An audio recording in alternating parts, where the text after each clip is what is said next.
चलिए आज हम लोग क्वेश्चन करेंगे, बहुत सुंदर सा इक्वेशन बनाना सीखेंगे हम लोग। कल है उदाहरण 11 आपकी 10वीं क्लास का क्वेश्चन है। 3.4 के पहले की एग्जाम्पल दिया हुआ है। दो व्यक्तियों की आय का अनुपात 9:7 है। दो व्यक्तियों की आय का अनुपात 9:7 है और उनके खर्चों का अनुपात 4:3 है। यानी उनका आय है और व्यय है, व्यय माने खर्चा। उनके आय का अनुपात दिया है 9:7 और खर्चों का अनुपात दिया है 4:3। यदि प्रत्येक व्यक्ति प्रति महीने 2000 रुपये बचा लेते हैं तो उनकी मासिक आय क्या होगी, इस पे हम लोग चर्चा करेंगे आज। तो सबसे पहले इस क्वेश्चन को मैंने किया छोटा और इधर साइड में कर दिया ताकि यह कैलकुलेशन हम लोग कर सके। चलिए इधर देखिएगा, दो व्यक्तियों के आयों का अनुपात, आय माने कमाई, तो पहले व्यक्ति का आय x मान लूंगा और दूसरे व्यक्ति के आय को भी x ही मानूंगा, लेकिन अनुपात में दिया है। तो यहां देखिए पहले व्यक्ति का आय, यहां देखना बहुत अच्छे से देखना किस अनुपात में, तो 9:7 में ना, तो पहले को कहेंगे 9x, क्या बोलते मैं यहाँ 9x, और दूसरे का आय क्या बोल दूंगा 7x। 9:7 9:7 है तो 7x। इतना समझ में आ गया। कोई भी इस तरह का क्वेश्चन होगा अनुपात वाला तो ऐसे कर लीजिएगा। अब उनके खर्चों का अनुपात, तो पहले का खर्चा, पहले व्यक्ति का खर्च क्या मान लूं y, कितना y, अनुपात देखिए तो पहले का 4 है और दूसरे का 3 है, तो 4:3, तो 4y, और दूसरे व्यक्ति का खर्चा कितना है 3y। क्लियर। पहले का आय यानी कि कमाई इतना, दूसरे का आय इतना, पहले का खर्च इतना, दूसरे का खर्च इतना। पहला कितना रुपया बचाता है, तो प्रत्येक व्यक्ति 2-2 हजार बचाया, मतलब पहला भी 2000 बचाया और दूसरा भी 2000 बचाया। जितना कमाया और जितना खर्चा किया, तो जितना कमाया उसमें से खर्चा को घटा दिए, कमाई हुआ उसमें से खर्चा को माइनस कर दिए, तो जितना बच गया वही ना 2000 रुपये बच रहा है। तो प्रश्न कह रहा है, प्रश्न से जितना पहले के लिए पहले व्यक्ति का बचत कितना है बराबर 2000 रुपये, यही ना दिया क्वेश्चन में। तो पहले व्यक्ति का बचत, तो बचत कैसे निकालते हैं, तो आमदनी में से खर्चा को घटा देते हैं। आमदनी 98, खर्चा रुपया, तो बचत हुआ माइनस में, यानी कर्जा में चले जाओगे। तो इसीलिए हम लोगों को करना है पहले का खर्चा, पहले का कमाई कितना है 9x, खर्चा कितना हो रहा है 4y इज इक्वल टू कितना रुपया 2000। इसको मैं बोल दिया इक्वेशन 1। क्लियर। इसके बाद क्या देखिए, दूसरे व्यक्ति का बचत कितना दिया हुआ है, दूसरे व्यक्ति का बचत कितना है 2000, उसका भी 2000 ही ना है। तो फिर दूसरे वाला का चलिए, दूसरा का कमाई 7x और माइनस दूसरे का खर्च इज इक्वल टू 2000 रुपये। ये भी हो गया आपका इक्वेशन 2। अब आप इसको विलोपन विधि से हल कर लेंगे, क्योंकि क्वेश्चन हम लोग का टॉपिक चल रहा है विलोपन विधि, तो विलोपन विधि से हल कर लीजिए। एक्स वाई का मान आ गया, एक्स का और वाई का मान आया, और इसमें पूछ रहा है कि उनकी मासिक आय ज्ञात कीजिए। यदि पहले का कितना कमाई हुआ तो एक्स का मान लाइएगा ना, खर्चा भी मैं बता दे रहा हूं, एक्स का मान लाइएगा। तो पहले व्यक्ति का आय 9 से गुणा कर दीजिए, एक्स में 9 से गुणा तो पहले का आय निकल गया, और एक्स में 7 से गुणा तो दूसरे का आय निकल गया। और जो वाई का मान लाइएगा तो वाई में 4 से गुणा तो पहले का खर्च, और वाई में 3 से गुणा तो दूसरे का खर्च निकल जाएगा। इस तरह इक्वेशन बना के आप लोग हल कीजिए। चलिए आज का क्वेश्चन करते हैं एक और एग्जाम्पल। उदाहरण 13 जो आपके 10th क्लास के बुक का है। दो अंकों की संख्या, अंक और संख्या दोनों में अंतर समझिएगा। अंक और संख्या, इसको भी समझाऊंगा, पहले पूरा क्वेश्चन पढ़ ले रहा हूं। दो अंकों की संख्या एवं उनके अंकों को पलटने पर बनी संख्या का योग माने जोड़ 66 है, 66 है। यदि संख्या के अंकों का अंतर 2 है तो संख्या ज्ञात कीजिए। और ऐसी संख्या कितनी है, देखते हैं कितनी है। तो चलिए इस क्वेश्चन को करने से पहले आप लोगों को मैं दो चीज में अंतर बता दूं, संख्या में और अंक में क्या अंतर है। दो अंकों की संख्या है, एक कोई भी संख्या अपने मन से बोलिए जिसको जो इच्छा हो। दो अंकों की संख्या दो है, लीजिए अलग अलग मैं लिख रहा हूं 65 लिख दिया। दो अंकों की संख्या 65 है, तो संख्या है 65 और अंक है 6 और 5। क्लियर हो रहा है, अंक है 6 और 5 और संख्या है 65।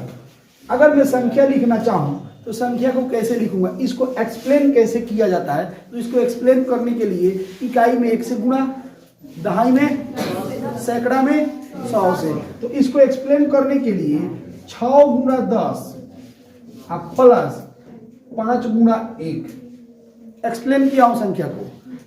यदि 253 को तो इकाई पे, दहाई पे, सैकड़ा पे कितना से गुणा, 100 से। 2 गुणा 100 प्लस 5 गुणा 10 प्लस 3 गुणा 1। एक मतलब कुछ ना, एक माने कुछ नहीं, ये ना होता है। इसका एक्सप्लेनेशन है, ये संख्या का एक्सप्लेनेशन दिया हूं। अगर मैं एक संख्या दे रहा हूं x और y, तो इकाई दहाई 10 गुणा x प्लस y गुणा 1, मतलब इतना ही ना होगा। ये हुआ आपका संख्या। इस संख्या में अंक कौन कौन से हैं, एक अंक है x और दूसरा अंक है y। तो संख्या की बात करूंगा तो दो संख्या x और y है, और दो अंकों की संख्या क्या है, 10x प्लस y है।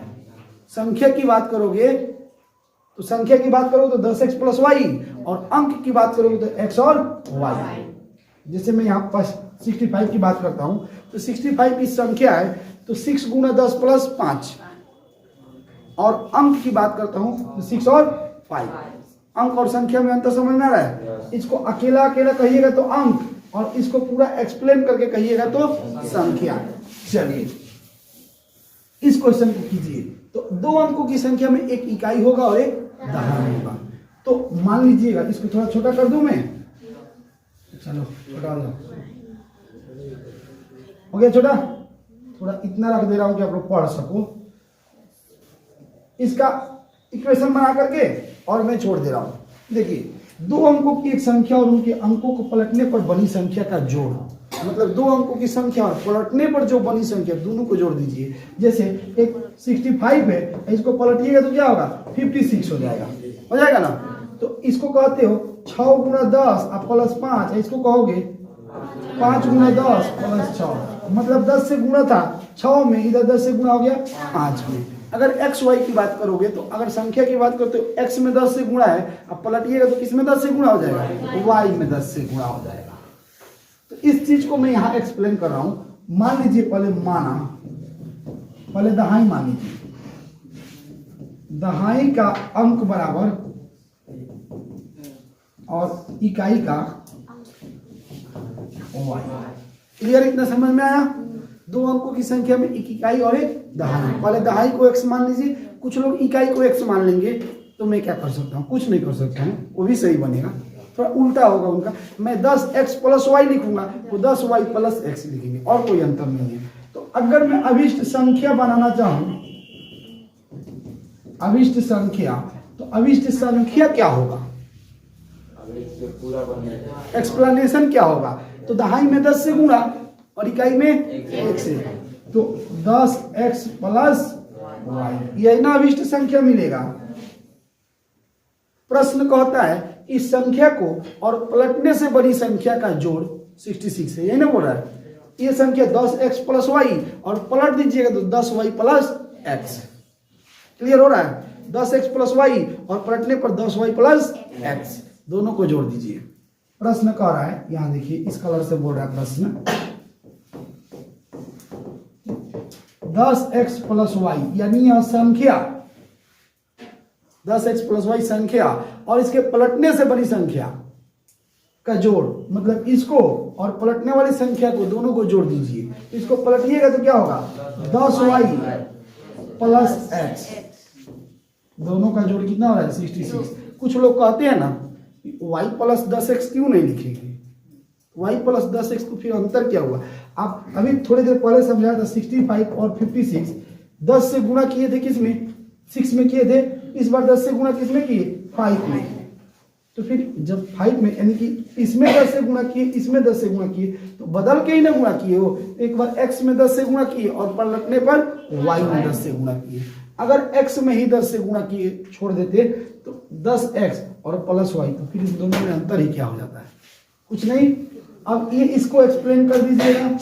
10x और 1x 11x, 10y और 1y 11y is equal to 66। 11 common लेके उधर भाग लगा दीजिएगा, 11 कॉमन आया तो यहाँ बचेगा x अब प्लस y। 11 इसमें कॉमन है ना, इधर इंटू में तो उधर डिवाइड हो जाएगा। 66 में 11 से भाग लगाइए 6, इक्वेशन 1।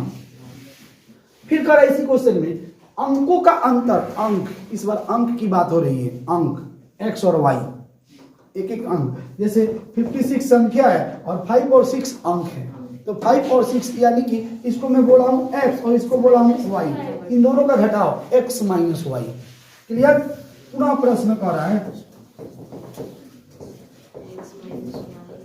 पुनः प्रश्न कर रहा है कि x और माइनस बराबर 2, अंकों का अंतर 2 है, x minus y is equal to 2। देख लीजिए इसको, संख्या और उसके पलटने से बड़ी संख्या का जोड़ 66 है, इसका कैलकुलेशन, अंकों का अंतर x minus y equal to 2। Clear?